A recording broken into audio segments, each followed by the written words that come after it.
Mayong adlaw mga kapaglaom, ug karon nga kamuntagon aton na pong hisgutan ang atong morning devotional nga guliohan kini ang iyang espiritu. Ug ang teksto makita sa Mateo 3:16 nga nag-ingon, og sa nabautismuhan na, iyang nakita ang espiritu sa Dios nga mikunsad nga nag-ingon og sa lampati og mipahiluna kini diha sa ibabaw niya. Nataw ako sa panimalay nga sa usa ka pastor ug nakadungog og daghang mga wali sukad sa akong pagkabata. Nahinumdom paghihapon ako sa pagwali sa akong amahan mahitungod sa matematikal nga kaimposible sa ebanghelyo nga gipangwali sa tibuok kalibutan sa dili pa ang ikaduha nga pag-anhin ni Kristo. Una, siya misulot sa pisara o pipila ka mga formula nga naglakip sa tibuok kalibutan nga mga proportion sa pagkatao ug kamatayon. Ug kun ang usa ka paagi imposible alang sa iglesia nga makaapas niini nga mga numero. Unya iyang idugang ang elemento sa Espiritu sa Dios sama sa panahon sa unang siglo nga Kristohanong simbahan. O gipasabot kun sa unsa nga paagi ang balaang resulta dili musukod pinaagi sa yano nga matematika.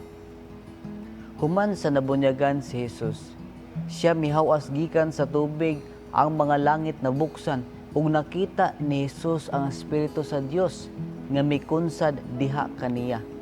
Bisan pa kon si Jesus gipanamkon sa Espiritu Santo ug ang Espiritu uban kaniya sa tibuok niyang kinabuhi, siya aron makita nga gigahuman sa Espiritu sa pagtuman sa iyang matubsanong misyon.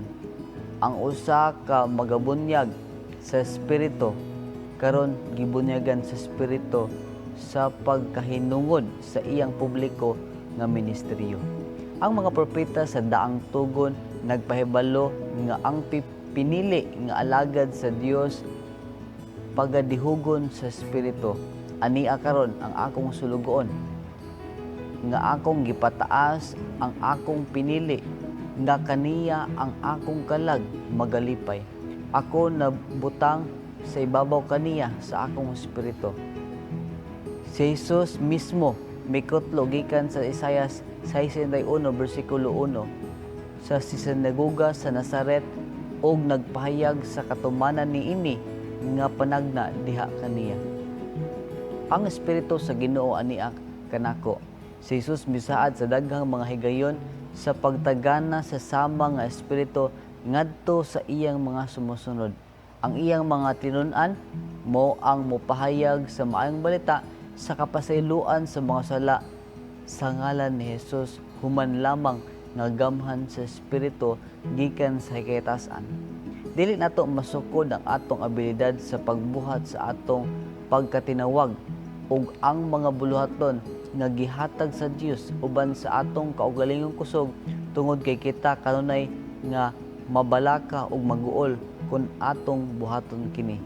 Kadtong nagatuog kang Hesus adunay saad sa Espiritu Santo kansang gahom makahimo kanato sa pagmantala sa ebanghelyo nga maisugon. Mangayo kita og inadlaw nga mapuno sa Espiritu sa Dios. Magampo ta mga kapaglaom. Dalaygon nga Ginoo niini nga takna sa kabuntagon.